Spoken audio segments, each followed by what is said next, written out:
സല്ലല്ലാഹു അലൈഹി വസല്ലം. ഇൽമിന്റെ മജ്‌ലിസിൽ നടന്ന സ്വർഗ്ഗത്തിന്റെ പൂർവ്വകാലമാണ് ഹബീബ് മുഹമ്മദ് മുസ്തഫ സല്ലല്ലാഹു അലൈഹി വസല്ലം തങ്ങൾ. ഹബീബായ തങ്ങളുടെ ബർക്കത്ത് കൊണ്ട് ഈ മജ്‌ലിസിനെ അല്ലാഹു സുബ്ഹാനഹു വ തആല സ്വർഗ്ഗത്തിന്റെ പൂർവ്വകാലമായി സ്വീകരിച്ചു. അന്താകാരത്തിന്റെയും അന്ധവിശ്വാസത്തിന്റെയും ബഹുമാനിക്കുക, മാതാപിതാക്കൾ എങ്ങനെയാണ് സ്നേഹിക്കുക, കുട്ടികളോട് എങ്ങനെയാണ് കരുണ കാണിക്കുക എന്നൊന്നും അറിയാത്ത പൂർണ്ണമായും അന്താകാരത്തിൽ പൂണ്ടിരുന്ന ആ ഒരു കാലഘട്ടം, ആ ഒരു കാലഘട്ടത്തേക്കാണ് അഷ്റഫുൽ ഖൽഖ് റസൂലുള്ളാഹി സ്വല്ലല്ലാഹു അലൈഹി വസല്ലം തങ്ങളോട് അല്ലാഹു സുബ്ഹാനഹു വ തആല പ്രസംഗിച്ചു. ഹബീബായ സ്വല്ലല്ലാഹു അലൈഹി വസല്ലം തങ്ങൾ ജനിക്കുന്നത് തന്നെ ഒരുപാട് അത്ഭുതങ്ങൾ കാണിച്ചുകൊണ്ടാണ്. ഹബീബായ സ്വല്ലല്ലാഹു അലൈഹി വസല്ലം തങ്ങൾ ജനിക്കുമ്പോൾ പ്രവാചകൻ സ്വല്ലല്ലാഹു അലൈഹി വസല്ലം തങ്ങൾ കാണിച്ച അത്ഭുതങ്ങളെ കുറിച്ച് ആമിന റളിയല്ലാഹു അൻഹ പറയുന്നു. ഞാൻ എന്റെ കുട്ടിയെ പ്രസവിച്ചപ്പോ, ഞാൻ എന്റെ കുട്ടിക്ക് ജന്മം കൊടുത്തപ്പോ ഞാൻ എന്റെ കുട്ടിയെ നോക്കി. അപ്പോൾ എനിക്ക് ആ കുട്ടിയെ കാണാൻ കഴിയുന്നില്ല, കുട്ടി അപ്രത്യക്ഷമായിരുന്നു. കാരണം മലക്കുകൾ പ്രവാചകൻ സ്വല്ലല്ലാഹു അലൈഹി വസല്ലം തങ്ങൾ ജനിക്കുമ്പോ മലക്കുകൾ പ്രവാചകൻ സ്വല്ലല്ലാഹു അലൈഹി വസല്ലം തങ്ങൾ അല്ലാഹുവിന്റെ റഹ്മത്തിലേക്ക് ഒരുക്കിക്കൊണ്ടുവരാൻ അപ്രത്യക്ഷപ്പെടുത്തുകയായിരുന്നു. അങ്ങനെ ഒരുപാട് നിമിഷങ്ങൾ കഴിഞ്ഞതിന് ശേഷം കുട്ടി പ്രത്യക്ഷപ്പെടുകയാണ്. അങ്ങനെ പ്രത്യക്ഷപ്പെടുമ്പോ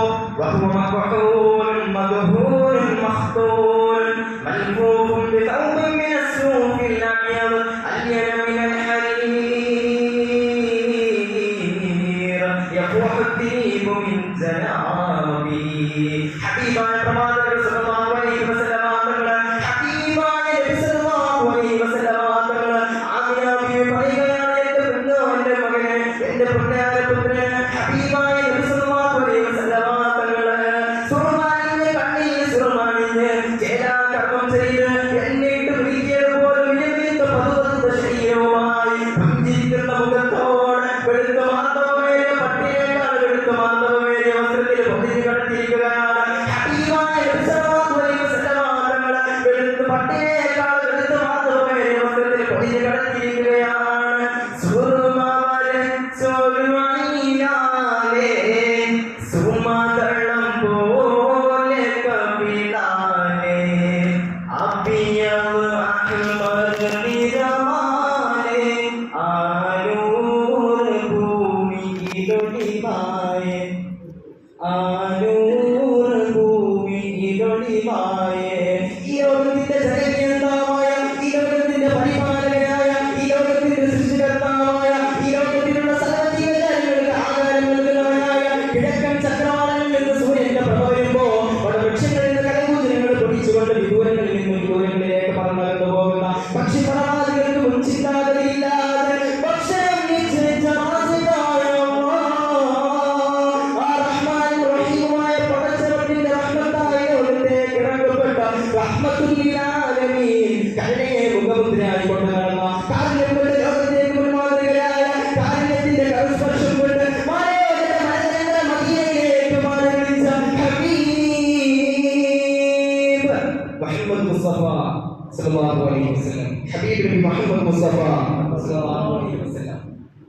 ആ പ്രവാചകൻ സല്ലല്ലാഹു അലൈഹി വസല്ലം തങ്ങളുടെ മിഹ്റാജിന്റെ രാത്രി അല്ലാഹുവിന്റെ നികായിൽ വെച്ച്, അല്ലാഹുവിന്റെ ഹദ്റത്തിൽ വെച്ച് പ്രവാചകൻ സല്ലല്ലാഹു അലൈഹി വസല്ലം തങ്ങളുടെ സ്നേഹത്തോടെ, പ്രവാചകൻ സല്ലല്ലാഹു അലൈഹി വസല്ലം തങ്ങളുടെ ബഹുമാനത്തോടെ, സ്നേഹത്തോടെ അല്ലാഹു സുബ്ഹാനഹു വ തആല പ്രവാചകന്റെ സമ്മാനമായി നൽകിയതാണ് 5 വക്ത് നമസ്കാരം. ആ നമസ്കാരം മുഖറത്തിൽ ജിബ്രീൽ അലൈഹിസ്സലാത്തു വസ്സലാം അല്ലാഹു സുബ്ഹാനഹു വ തആല സൃഷ്ടിക്കുന്നത് അതിശക്തമായ പ്രകാശത്തിന്റെ 600 ചിറകുകളെ കൊണ്ടാണ്. അത്രയും തേജസ്സും ഓജസ്സും ശക്തിയും ബലവുമുള്ള മറ്റൊരു പടത്തിനെ അല്ലാഹു സുബ്ഹാനഹു വ തആല സൃഷ്ടിച്ചിട്ടില്ല. സൃഷ്ടിപ്പ് കൈയോടെ അല്ലാഹു സുബ്ഹാനഹു വ തആലയോട് ജിബ്രീൽ അലൈഹിസ്സലാത്തു വസ്സലാം ചോദിക്കുന്നു, അല്ലാഹ് എന്നെ പോലെ ശക്തിയും ബലവുമുള്ള മറ്റൊരു സൃഷ്ടിയെ സൃഷ്ടിച്ചിട്ടുണ്ടോ? അല്ലാഹു സുബ്ഹാനഹു വ തആല പറയുന്നു, ഇല്ല ജിബ്രീലേ, ഇല്ല. എന്നാൽ ശുക്രനോളം അല്ലാഹു സുബ്ഹാനഹു വ തആലയ്ക്ക് വേണ്ടി 2 റക്അത്ത് നമസ്കരിച്ചു. ഓരോ റക്അത്തിന്റെയും ഓരോ റക്അത്തിനുള്ള ഓരോ സുജൂദിന്റെ ദൈർഘ്യമാകുന്നത് 40,000 വർഷമാണ്. അത്രയ്ക്കും സുദീർഘമായ പരിപൂർണമായ തഖ്വയുള്ള നമസ്കാരം അല്ലാഹു സുബ്ഹാനഹു വ തആലയ്ക്ക് വേണ്ടി ഇതിന് മുമ്പ് ആരെങ്കിലും നമസ്കരിച്ചിട്ടുണ്ടോ? നമസ്കരിച്ചിട്ടുണ്ടോ എന്ന് അല്ലാഹു സുബ്ഹാനഹു വ തആലയോട് ജിബ്രീൽ അലൈഹിസ്സലാത്തു വസ്സലാം നമസ്കാരം കഴിഞ്ഞ് ഉടനെ ചോദിക്കുന്നു.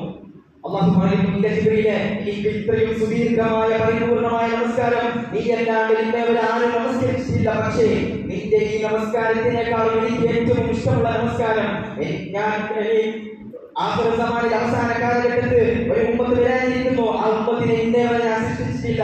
ആ ഉമ്മത്തിന്റെ നമസ്കാരമാണ്. അത് അത് അവരോടുള്ള സ്നേഹമല്ല, അവരോടുള്ള ബഹുമാനം കൊണ്ടല്ല. അവർക്ക് ഒരു പ്രവാചകനെ ഞാൻ തിരഞ്ഞെടുക്കാൻ പോകുന്നുണ്ട്. ആ പ്രവാചകൻ മുഹമ്മദ് മുസ്തഫ സല്ലല്ലാഹു അലൈഹി വസല്ലം തങ്ങളുടെ പ്രവാചകൻ എനിക്ക് ഏറ്റവും ഇഷ്ടമാണ്. ആ പ്രവാചകനെ സ്നേഹിച്ചുകൊണ്ട് അവരുടെ നമസ്കാരം എനിക്ക് ഏറ്റവും കൂടുതൽ ഇഷ്ടമാണെന്ന് അല്ലാഹു സുബ്ഹാനഹു വ തആല ജിബ്രീൽ അലൈഹിസ്സലാത്തു വസ്സലാമിനോട് പറഞ്ഞു കൊടുക്കുകയാണ്. അതേപോലെ ഹബീബായ സല്ലല്ലാഹു